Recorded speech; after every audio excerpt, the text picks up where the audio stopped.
Good evening and welcome to this week's edition of Behind Headlines. And this program today will be discussing what are the biblical significance of this year 2025 and what can we expect in terms of fulfillment of Bible prophecy this year as we look at the many geostrategic fault lines and also a new president in occupying the White House.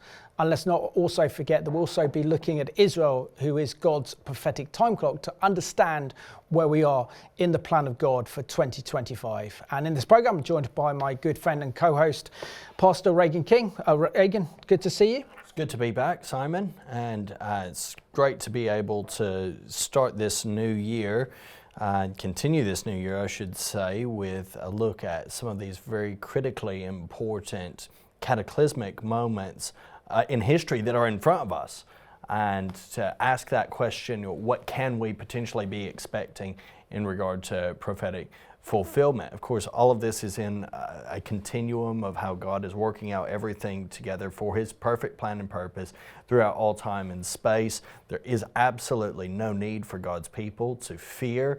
He says repeatedly, "Fear not," and calls us to be of good courage, and that's the light that will radiate through our lives in these trying times. Absolutely, and of course last year 2024 was a very dramatic year with a seismic political and geostrategic events that have actually then carried forward into this year. And of course we're in a new year, and I think it's important as we all start a new year as in 2025 that we surrender this year to the Lord and just see where He wants us to be for this year. So I think, but it's also important to look at some of the geostrategic fault lines that could possibly ignite in 2025, as well as having a new president or an old president coming back for a second term and the impact that his presidency will have on the world. So this is what we can expect in 2025. So what we have on Monday, the 20th of January, is Donald Trump's inauguration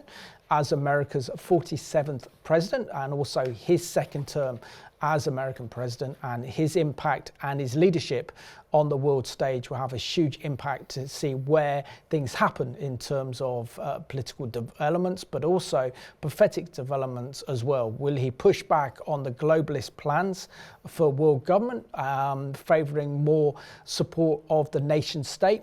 Time will tell. But other things we can expect to see as well, as we saw, didn't we, with the Biden-Harris administration during their term in office, they accelerated globalism on a level that we haven't seen before. We saw the massive growth in progressive liberal values, attack on Christians, and fundamentally against biblical belief systems being attacked and Christians feeling discriminated, which meant that the West was then heading in a very anti-Christian direction. Yeah, and another factor as well that we have to consider is also how Israel represents God's prophetic time clock. The Jewish state has destroyed most of Hamas and Hezbollah. The Syrian regime has collapsed. There are rivals, or the Iranian regime in their sights. The nation is in many ways come through great inner turmoil as well. What's going to be taking place in 2025 for Israel? Could we see a new map of the Middle East emerge in 2025, as well as witnessing the return of ISIS on our streets in the West, as we saw a horrific New Year's Day attack in New Orleans, and just asking the question whether or not we can expect more of this to come, as well as looking at developments in Russia's ongoing war against Ukraine and ongoing Chinese dominance. Absolutely. And of course, then we'll look at the development in technology, particularly AI technology, as well as the digital currency, digital banking system, face recognition, which only can be described really as the infrastructure that's been built this decade for the Antichrist. Shall we center our minds and our hearts on God's word just for a moment? Because if we're talking about what prophetic events, some people are going to perhaps look and they'll think, oh, okay, well, you don't know what's going to happen. We don't know what's going to happen. We're only going by what God's Word tells us and assures us is going to happen. And we need to be clear that there's a lot of stuff that we're going to be discussing and talking about in this program that, in fact, all of it, we're having to give over to God and say, it's according to His perfect plan and purpose. But Jesus speaks very clearly, doesn't He, Simon, in Matthew 24 regarding signs of the times, is what they're often called, signs of the end of the age. Take us through some of those verses there in Matthew 24. Well, I think this is key. I mean, this is the key scripture, I think, relating to Bible prophecy of where we can expect to see on the God's prophetic time clock. Now, He sat on the Mount of Olives. The disciples came to Him privately saying, tell us, when will these things be? And what will be the sign of your coming and the end of the age? And Jesus answered and said to them, take heed that no one deceives you, for many will come in my name, saying, I am the Christ, and will deceive many. And you will hear of wars and rumors of wars. See that you are not troubled, for all these things must come to pass. But the end is not yet. For nation will rise against nation, and kingdom against kingdom, and there will be famines, pestilences, and earthquakes in various places. All these are the beginning of the sorrows. They will deliver you up to tribulation and kill you, and you will be hated by all nations for my name's sake. Then many will be offended, will betray one another, and will hate one another. Then many false prophets will rise up and deceive many. And because lawlessness will abound, the love of many will grow cold. But he who endures to the end shall be saved. And this gospel of the kingdom will be preached in all the world as a witness to all the nations. And then the end will come. An incredible reminder. We always have to be focused on what Jesus is saying. And do we not see a lot of this already just on the surface before we even dive into some of the specific fulfillments of this in an ongoing way in this year? Wars, rumors of war. There's all sorts of things that can be troubling. Jesus says, do not be troubled. All these things must come to pass. And I think it's so important that we always remind ourselves, even He says this, and the next breath He says that they will deliver you up to tribulation and kill you. And Simon, there are many believers who, they profess faith, and yet the smallest bit of difficulty, and I'm thinking mostly in the West where we have been very privileged to have a degree of freedom, there's the smallest bit of difficulty, issues that we find frightening, and we just completely implode. Meanwhile, our brothers and sisters across the world are experiencing rampant persecution, insane levels of persecution in some places where even owning a Bible is enough to get you thrown into a concentration camp or put to death. Places like North Korea, places like China, which though dominant and though allowed to, it would seem, spread its wings economically quite freely, it rampantly persecutes believers, tearing down churches, throwing pastors and people in the congregations into prison, and prohibiting the widespread evangelism that Christ calls us to. And yet the gospel is growing and people are being saved. It's the same in Iran. Yet here, I find we're beginning to get a taste of some of these difficulties.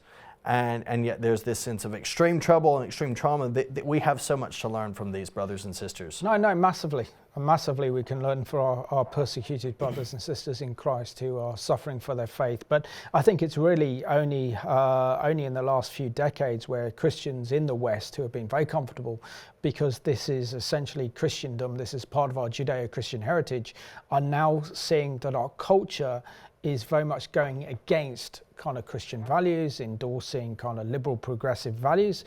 And that is where the friction with biblical values are coming from. So of course, this is what we're seeing. And again, with it begins that our government and our nations are then turning against not only Christians, but also against the Jewish people with this pandemic of Jew hatred. But it's also, I think, when you look at the Olivet Discourse, the one thing that comes up and strikes very strongly is not only the birth pangs are increasing, which give the intensity of knowing that the tribulation is coming, the revealing of the man of lawlessness, the Antichrist, but also that great tribulation period, then followed by Christ's return himself, is also the fact that what we're seeing is all marked by deception.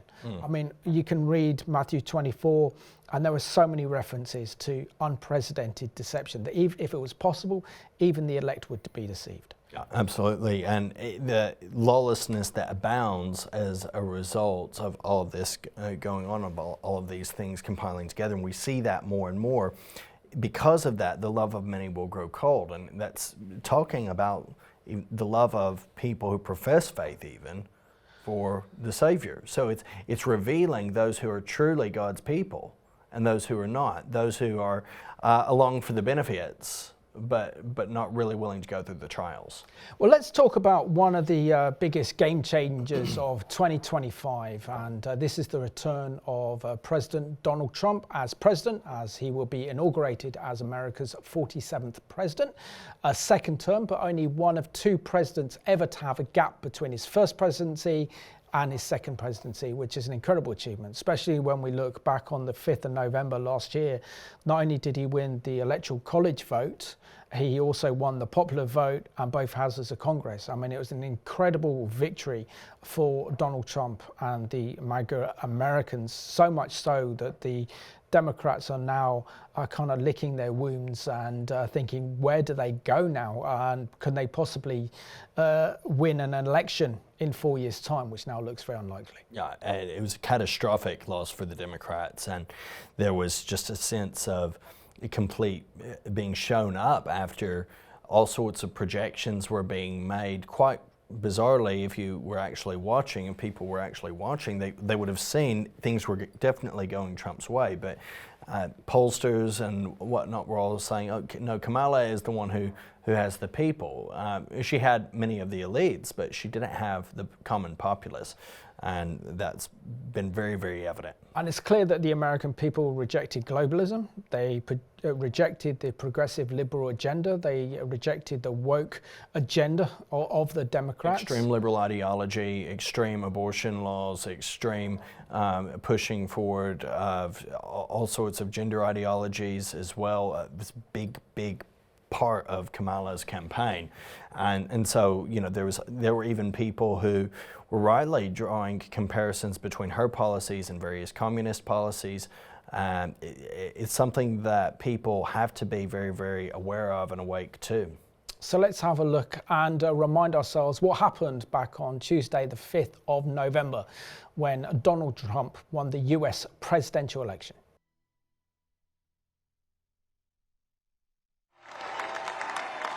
Thank you very much. Wow. After securing his historic second White House term as the 47th president, Donald Trump's team is looking ahead to day one priorities, including carrying out his campaign promise to deport an estimated 12 million undocumented immigrants and rescind any Biden administration policies that expanded opportunities for migrants to live and work in the U.S. The president-elect already starting to fill out his administration. New York Congresswoman Elise Stefanik is said to be the administration's top candidate for U.S. ambassador to the United Nations, though no official decision has been made. Susie likes to stay sort of in the back, let me tell you.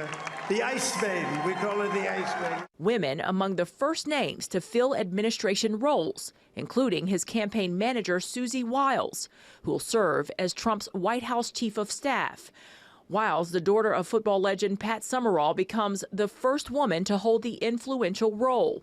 From the Oval Office to quite the shakeup on Capitol Hill, as the latest results appear to put House and Senate Republicans on track to control both chambers of Congress next year. The GOP carrying the Senate with 53 seats, following a major upset out of Pennsylvania. Republican David McCormick flipped incumbent Bob Casey's seat.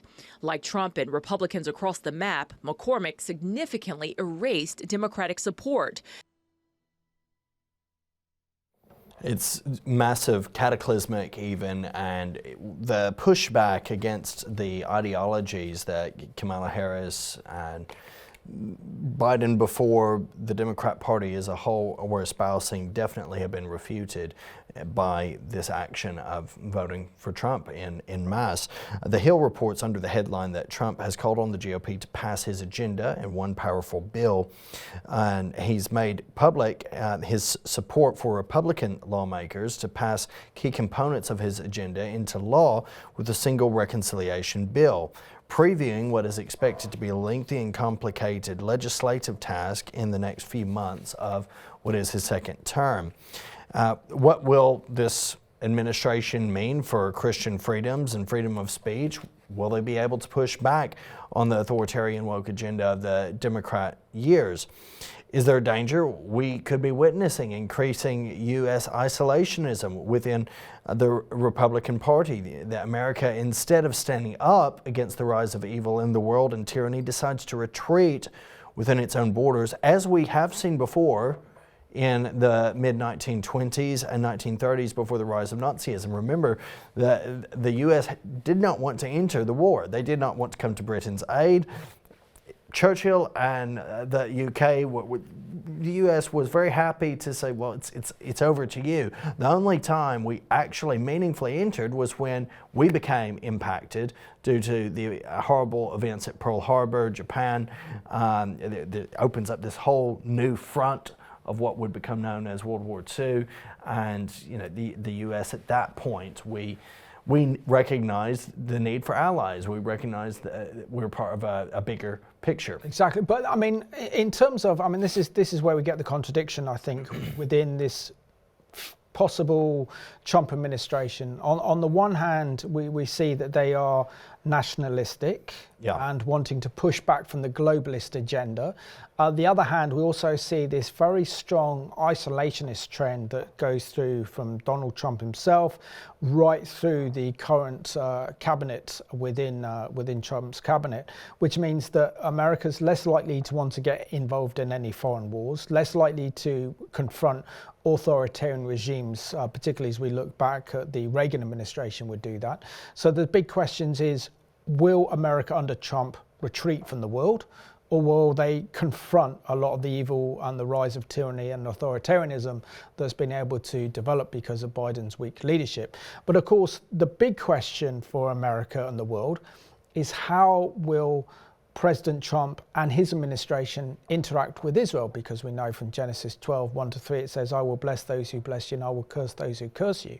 And we know that when Donald Trump was the previous occupant in the White House from 2017 to 2020, he was Israel's best friend that Israel's ever had in the White House. So but he did propose the plan to divide the nation of Israel, came up with his own peace plan in January of 2020 that I believe that actually cost him the US presidential election that year in 2020. He's back. Has he learned those lessons?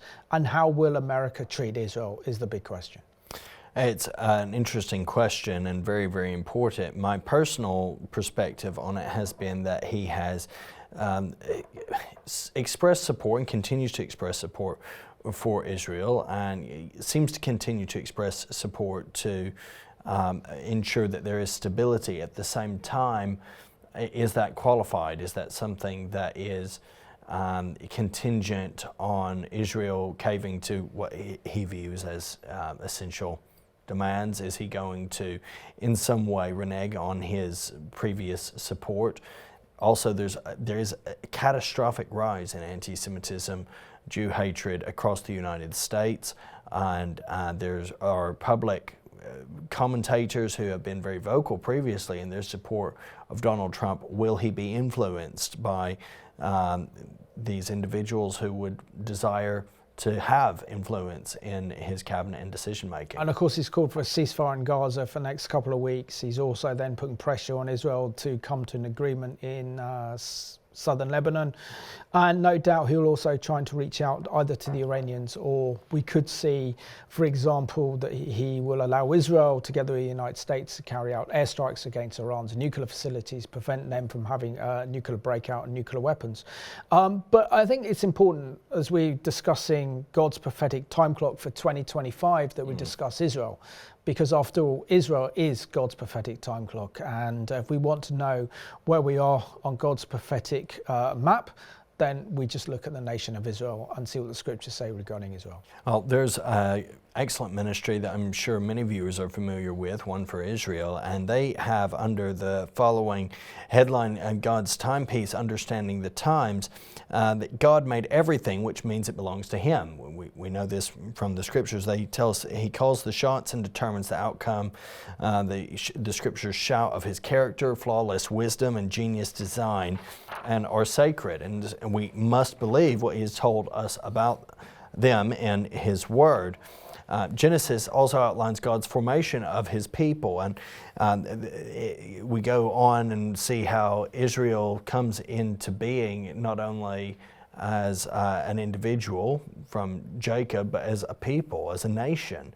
Jesus Himself tells us He will return to the land of Israel when and not before His own people welcome Him back to Jerusalem. Matthew 23, verse 39. Israel has been called God's timepiece as the biblical story of redemption hangs on His chosen frame of the land and the people.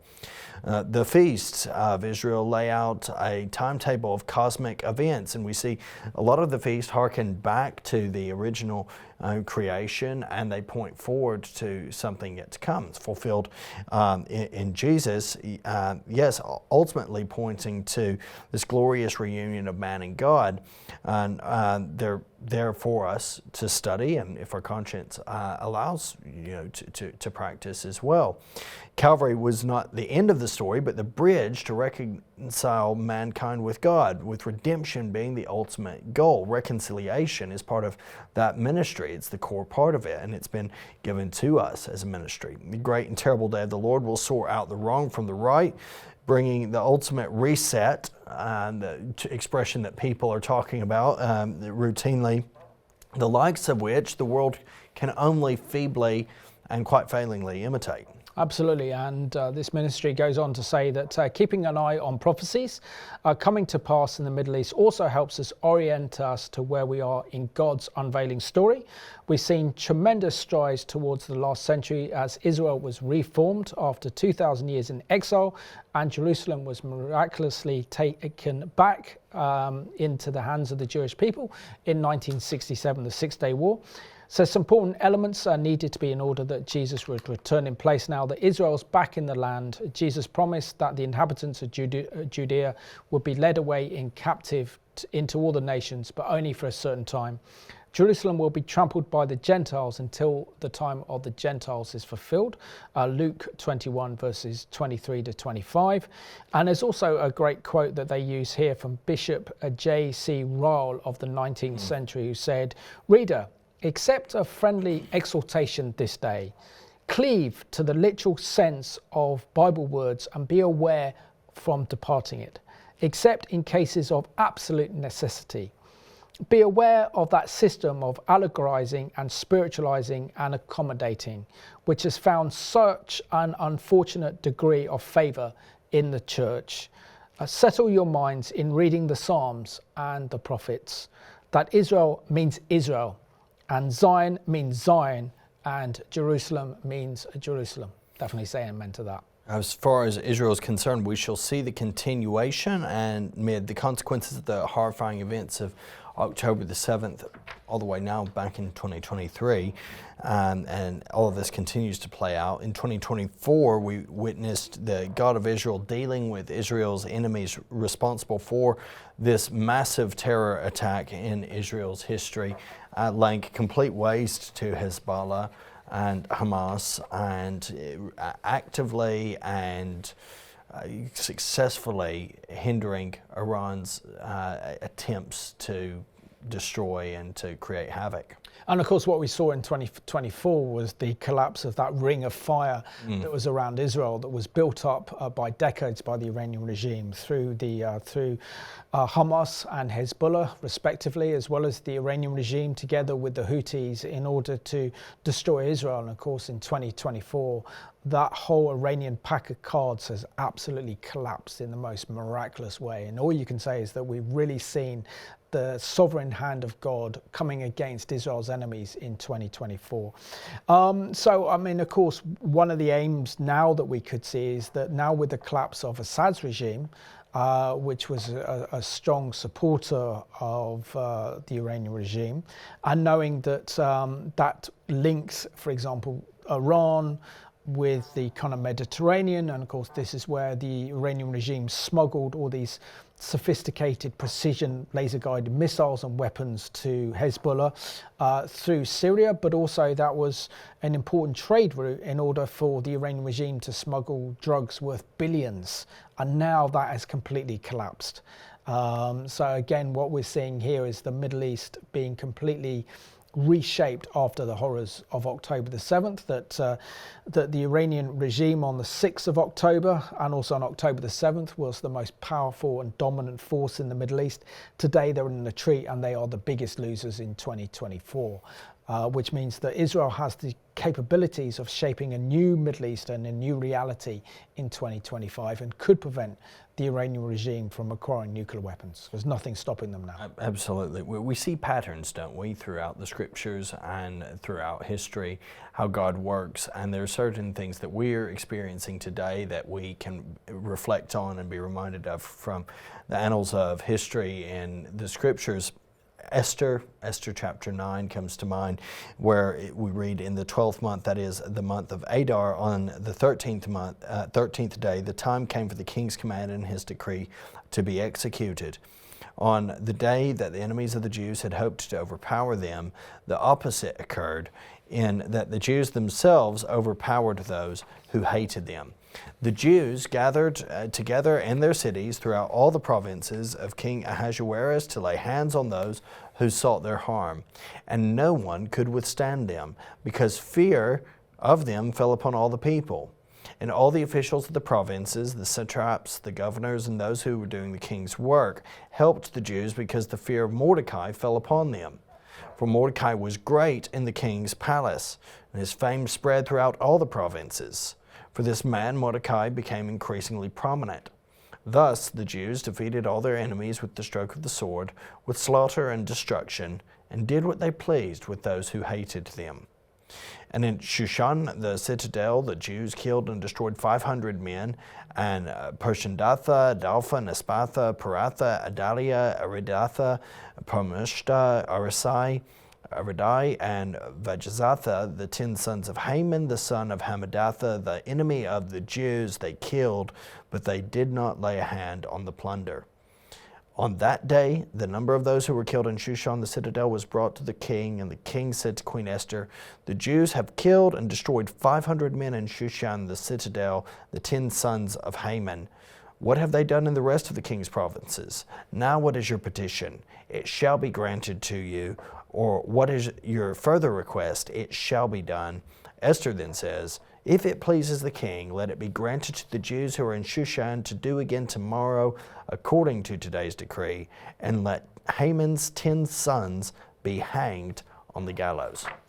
And we have a few months to go before Purim, but I think the message of Purim is very, very clear, particularly this scripture, as it says, "And no one could withstand them, because fear of them fell on all people," which is the fear of the Jews. I mean, what's so incredible, I think, about the Book of Esther, it starts with the Jewish people hiding their Jewish identity.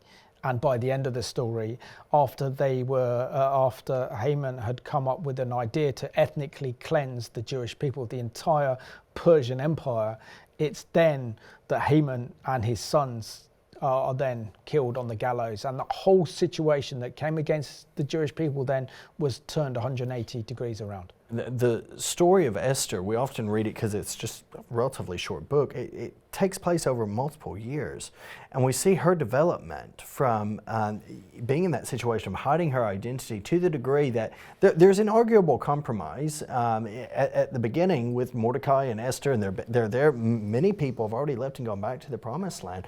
But by the end of it, we see she's coming to her own. She's standing tall as a Jewish queen in a foreign land, and she is advocating spiritually on behalf of God's people with prayer and fasting and urging others to do the same. Truly, truly incredible witness. And of course, Mordecai as well, equivalent of being the prime minister of this pagan empire, world empire, is absolutely incredible. Well, I'm a big fan of Jake Wallace Simons, who's the editor of the Jewish Chronicle. He also writes for the Daily Telegraph. He's written this excellent article that echoes what we've read there about the story of Purim in the Daily Telegraph under this title, The Dream of a Free Middle East is Coming True.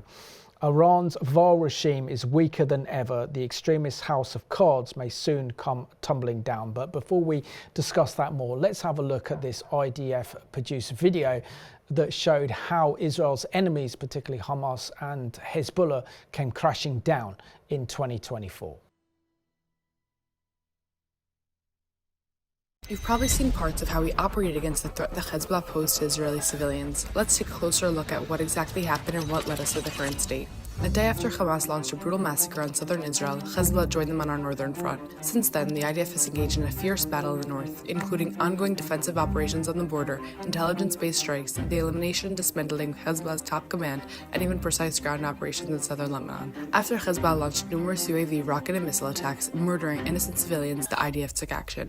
On July 30th, IDF fighter jets carried out a precise strike in Beirut, eliminating Hezbollah's military chief of staff and Hassan Nasrallah's right-hand man, Fouad Shukr.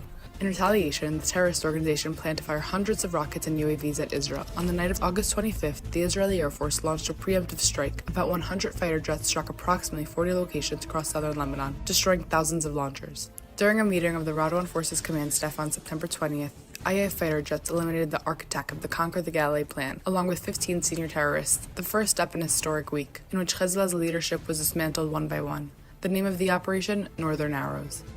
On the Friday of that same week, the IDF struck Hezbollah's central command in the Dakhia, and Hezbollah's terrorist leader, Mastermind and Secretary General Hassan Nasrallah was eliminated alongside the remaining senior operatives. 2 days later, the IDF began a ground operation in southern Lebanon. And the next day, it was revealed over the past year, IDF troops conducted limited, localized, and targeted ground operations in Lebanese territory, uncovering weapon caches and tunnels, gathering intelligence, and targeting Hezbollah's weapons arsenal. Now let's return to the maneuver. For 2 months, IDF troops conducted operations in Lebanon in the area between the villages near the Blue Line and the Litani River in order to dismantle rocket launchers and terrorist compounds posing imminent threats to Israel. IDF soldiers continue to eliminate terrorists in face-to-face encounters and direct IDF aircrafts. In one of many operations, IDF's troop uncovered and dismantled an underground facility built by Hezbollah over the 15 years, over 1.5 kilometers in length, which served hundreds of terrorists.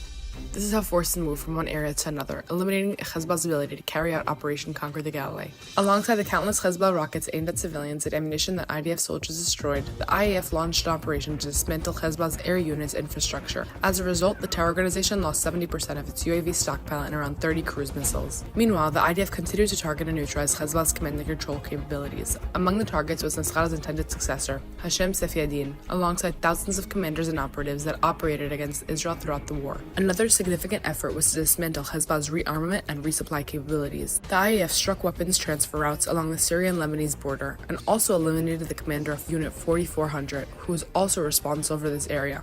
One of the key targets was an underground financial storage facility where tens of millions of dollars in terror funding and gold were being stored. Just before the ceasefire, another significant target was struck, Hezbollah's largest precision-guided missile production site. This was the most strategic production facility targeted Lebanon during the war, and it marked the final blow to the terrorist organization's strategic arrays. Well, it's truly incredible to see what has been going on in the past year. Simon, we can look at it and it's just evaporated like that. So much has been accomplished. So we're so much further along, it seems, in this time clock that we've been talking about, but we have in Jake Wallace-Simon's article that the end of the Iranian regime began in September, when shortly after Israel's Prime Minister Benjamin Netanyahu addressed the United Nations. Israeli F-15s dropped 84 tons of explosives in the Beirut bunker in which hid Hassan Nasrallah, the talismanic leader of Hezbollah. It emerged this week that the subterranean layer was so deeply fortified that Nasrallah met his end not in the blast itself, but by suffocation. His body was found locked in a ghoulish embrace with the top Iranian general. There could be no better metaphor for how the fortunes of Tehran are entwined with Hezbollah as proxy. A year ago, nobody would have believed it, but it now looks very possible, perhaps even likely, that the demise of the Lebanese militia will presage the final welcome end of Ayatollah Khamenei's repellent regime before 2025 is out. Simon, I've been sharing this with my Iranian friends in church recently. We've been praying about this with them for a number of years. And a very close friend I said, I really am convicted and convinced that within the next 2 years, we'll see the end of the regime. What the aftermath of that will look like, I don't know, but I am quite convinced that we'll see the end of that regime in its current form. I mean, he also writes this one. He says that Israel phobia is everywhere in both senses. Is Mossad in our pages? Are our bunkers safe? Officials obsess over a video in which Netanyahu promised a free Iran, in which Israelis and Iranians will build together a future of prosperity and peace. His words ring relentlessly in their ears. Every day the regime gets weaker. Every day Israel gets stronger. The world has seen but a fraction of our power. Yet there is one thing Khomeini's regime fears more than Israel. It's you, the people of Iran. And this just echoes the Book of Esther. That's why I thought it was important to read from Esther chapter 9, talking about the fear of the Jews. And now I think in the Middle East, it's that fear of Israel. And it's because of the God of Israel that's behind Israel, and it's all those prayers, all that intercession that has gone up for Israel after the horrors of October the 7th back in 2023, and now we see a whole complete turnaround in Israel's fortunes, and now it's Israel's enemies that have been crushed and defeated, which is, I think, absolutely extraordinary for anyone who understands how Israel works and operates, that those who bless Israel will be blessed and those who curse Israel will be cursed, according to Genesis 12:1-3. And that's why I'm absolutely convinced that we will see the collapse of the Iranian regime, maybe not in 2025, but certainly at some point during this decade. Well, let's take a look at this special report targeting Tehran by our friends at CBN.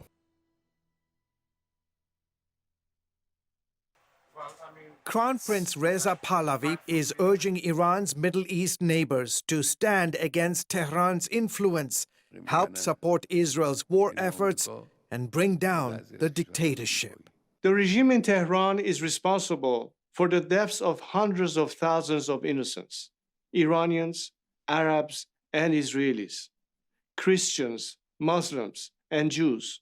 Pahlavi, the son of Iran's last Shah, went on social media saying most Iranians want to see their own oppressive government removed. So I say to you, our friends across the Middle East, our region deserves so much better.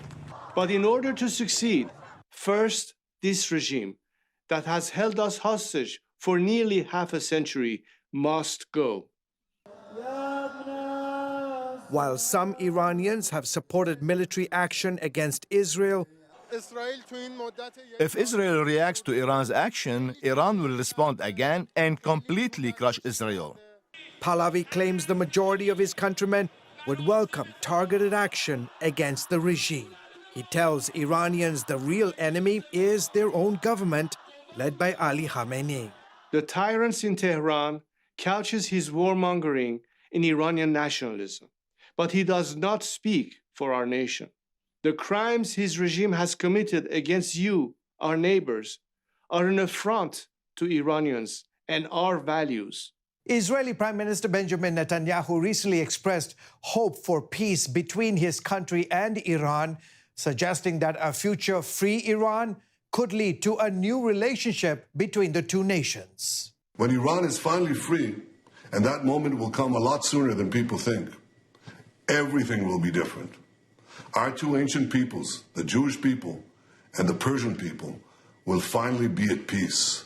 Our two countries, Israel and Iran, will be at peace. Transform Iran brings the transformative power of the gospel to every corner of Iran. Lana Silk runs Transform Iran, a ministry that operates inside the country, sharing the message of the gospel.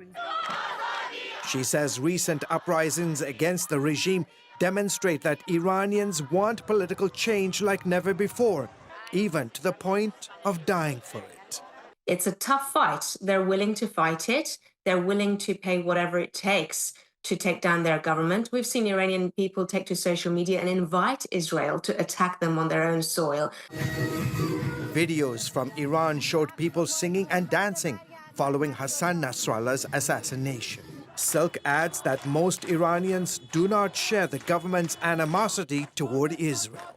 Since taking power 45 years ago, the regime's clerics have labeled the United States as the Great Satan and Israel as the Little Satan. I was brought up in the country and I was conditioned to hate Israel and America. As a schoolgirl, we had to wake up every morning and chant death to America, death to Israel. All our teaching, our education, all the propaganda and the news on the walls, everything was set up to have us hate these two countries. And yet we don't. No matter how hard the government tries, they cannot turn their people against these countries. During an interview with CBN News, Pahlavi said despite Iran's ongoing violations of religious freedom, people are turning to faith, especially Christianity, like never before. The discrimination started against religious minorities. The Jews were the first, followed by the Baha'is. Lately, it's been mostly the Christians that are targeted. Iran has probably right now the fastest growing faith in Christianity than any other faith that the country has had. We have hundreds of underground churches. Silk says the potential for war is driving a sense of urgency among underground Christians in Iran to share their faith. We're talking about war. We're talking about really unimaginable suffering coming to Iran shortly. So there is a sense of we better be quick to make sure all the people that we love know who Jesus is and what he's done for them before it's too late for them. George Thomas, CBN News. So not only do we see the gospel going forth in great power in Iran, but could we see the end of the Islamic Republic of Iran and its evil in 2025? And also another aspect that we could see this year, if Donald Trump decides to empower Saudi Arabia and Israel, we could see a Saudi-Israeli peace treaty maybe in the autumn of 2025, which massively changed the whole geostrategic dynamics of the Middle East. And could this usher in that peace that the Bible talks about in Ezekiel 38 and 39? At the same time, we can't forget that just on the northern border, the northeastern border there, that recently we've seen cataclysmic events in Syria. Yes, we rejoice and welcome the downfall of the President Assad's bloody and brutal regime, which itself, and there was an episode of Persecuted Church Alistair and I did where we talked about that, itself was active in persecuting, despite some people saying it allowed freedom, it didn't truly. It's extremely concerning that the situation might actually be getting worse for believers because we have Islamists back in power, a different type of Islamic regime. Again, ISIS seems to have re-emerged, and it can be seen, even in line with the recent terror attack in New Orleans, that it's believed that there are multiple cells still around the world. The car ramming that we witnessed in Germany as well, the Christmas market, had ISIS hallmarks, despite the terrorists stating that this was done as a warning to the West to wake up to the dangers of Islamism in Europe.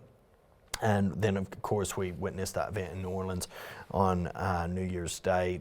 There's also discussion and investigation ongoing into other events that occur. And generally, whenever anything kicks off and there's a emergency incident, people are, again, beginning to ask the question, could it be ISIS related? Is this Well, with the terrorists who took part in that horrific terrorist attack on New Year's Day in New Orleans had an ISIS flag. He was a former veteran of the US Army as well. And the fact that we haven't actually seen for a number of years now an ISIS flag carried out against kind of Western targets, primarily because Donald Trump's last administration defeated ISIS back in the end of 2019.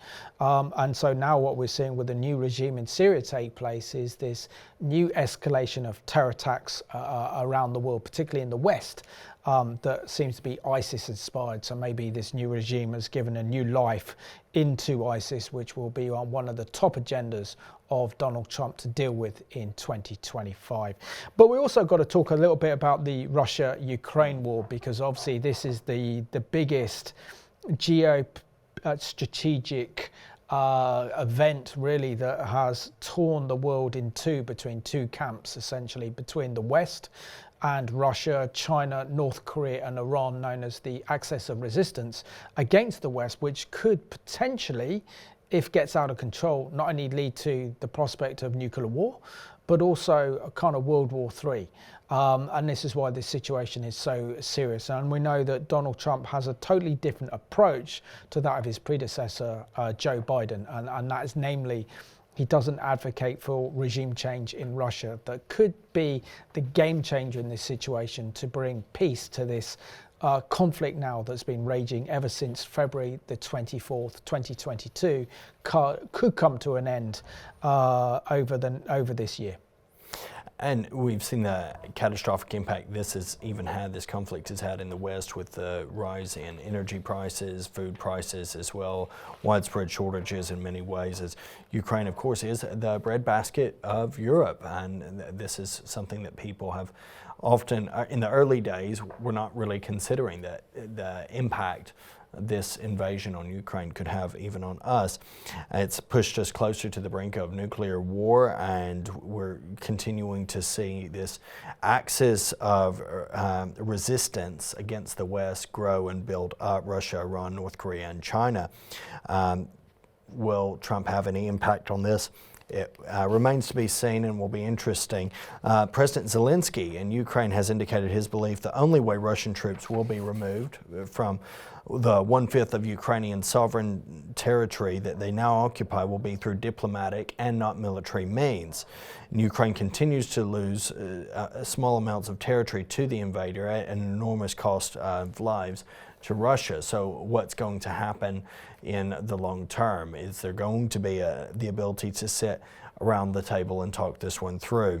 Now, lest this imply that Russia is having some sort of walkover in Ukraine, one has to remember its attempt to conquer the country started almost 3 years ago, and it's now enlisting and relying on North Korean cannon fodder for those meager gains as well, with thousands being lost on a regular basis, and what's becoming an absolute catastrophe. No, absolutely. So we got to pray into this situation, but never before, really, and since the 1962 Cuban Missile Crisis, has the world been on the brink of nuclear warfare. And this is why this situation is so dangerous and so precarious, but also at the same time, the West and NATO will not want to reward Putin for his aggressive, belligerent behavior, because if he does, this undermines NATO as the Western deterrent against Russian aggression. But we also see that China as well will dominate the headlines in 2025. And the Sunday Times reported on the 28th of December 2024 under the heading, "Landmines litter the world stage in 2025. Israel via Iran could be one approach with caution," but we'll talk about China. So they says that tension have again been rising in the South China Seas over Taiwan around China's conduct of its largest military exercise in decades back in early December. National security officials have warned of a theoretical invasion scenario taking place around 2027, which is when Xi Jinping has ordered his military to be ready to take the island. But there's also growing evidence that China might not need to actually invade Taiwan, instead encircle Tehran with its navy and its coast guard, which could cause economic catastrophe around the world, because Taiwan develops the chips that we need for our mobile phones and our laptops and our electric cars. Essentially everything that Western civilization is now run on is dependent upon these chips, which would have a devastating impact upon the world economy. And just the reality of the ongoing progression in Chinese involvement as well in some of that technology that we're seeing, that we've talked about even a few years ago. We were looking at the type of development of software and hardware that could be in some way reflective of the mark of the beast as well. China is right at the center of that. It's at the center of transhumanistic ideas and ideology as well, and progression of that. And with that, we have another news report of interest and importance from our friends at CBN. Scientism, very basically, is the belief that scientific inquiry and discovery will answer all of the existential questions in human life. All those questions which religion seeks to satisfy, scientism holds up material discovery as the means of salvation, the means of transcendence. Transhumanism is an outgrowth of that. Transhumanism is the idea that technology will be the instrument of that salvation, the instrument of that transcendence. So this is not uncommon knowledge, I think, in our era. It's in fact very obvious, especially in the wake of the pandemic. Well, you mentioned that Gnostics believed in Sophia, a feminine figure that had godlike features, the female twin of Jesus, they believed. So is it by accident that one of the best-known robots of our time is named Sophia? Tell us more about that significance. So the robot Sophia addressed the UN yet again for their Sustainable Development Goals meeting. Sophia takes her name directly from the Gnostic Aeon Sophia.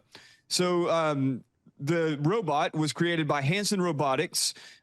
David Hanson, founder of Hanson Robotics, named Sophia after the character Sophia in Philip K. Dick's novel Valis.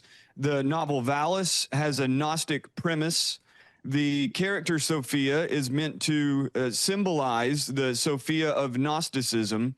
And if you look at the statements from David Hanson, if you look at David Hanson's PhD dissertation, and of course other figures in and around Hanson Robotics, it's without a doubt, there's no denying it.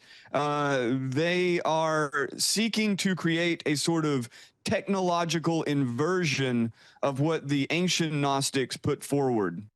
Well, Elon Musk has talked about implanting an AI microchip into our brain. Do you really see that happening? What would that mean for humanity? Would it make us smarter, destroy us, both? So Elon Musk, who September 18th discussed this with Benjamin Netanyahu and also two other prestigious AI thinkers, he foresees a potential future in which, he said, hundreds of millions or billions of people would be implanted with these in order to guide AI according to human will. And this is not something that will happen. Neuralink, his company, Musk's company, just got FDA approval, but there are two other companies, BlackRock Neurotech, funded by Peter Thiel, and Synchron, which is funded by both Jeff Bezos and Bill Gates. Both of these companies already have brain-computer interfaces implanted in human brains that allow them to interact with digital devices by way of artificial intelligence. This is already a reality. Wow, just absolutely extraordinary developments in technology there, particularly the huge influence that Elon Musk will have over Donald Trump in this new administration. Just ask the question of where will this technology lead us? And what we've witnessed, haven't we, Regan, and we've done enough behind the headlines this decade to realize that the 2020s, I think, will be pretty much marked as the era in which the infrastructure for the Antichrist has been built. So whether that is through AI technology, whether that is through face recognition, whether that's through kind of digital currency and digital banks, as well as mass surveillance technology and now transhumanism, they all really point in one direction, that the world is preparing for the rise of the Antichrist and for the world to receive the mark of the beast. Without it, no one will be able to buy or sell.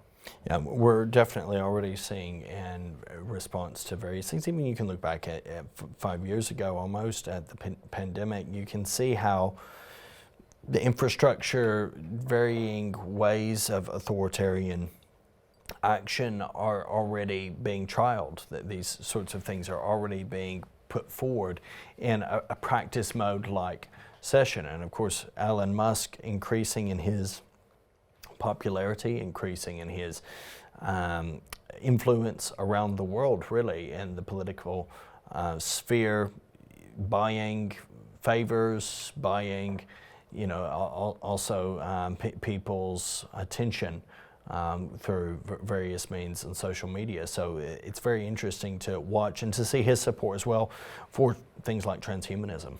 And of course, no doubt that 2025 we'll see seismic shifts in our kind of in our world and the direction it takes this year, with probably groundbreaking news events as well. But I mean, these are exciting times to be living in, knowing that we're living in biblical times, knowing we're living in a time where we're literally seeing the fulfillment of biblical prophecy, and it's by the grace of God that we actually have seen in a new year in 2025, and that we are able to live and to see all this.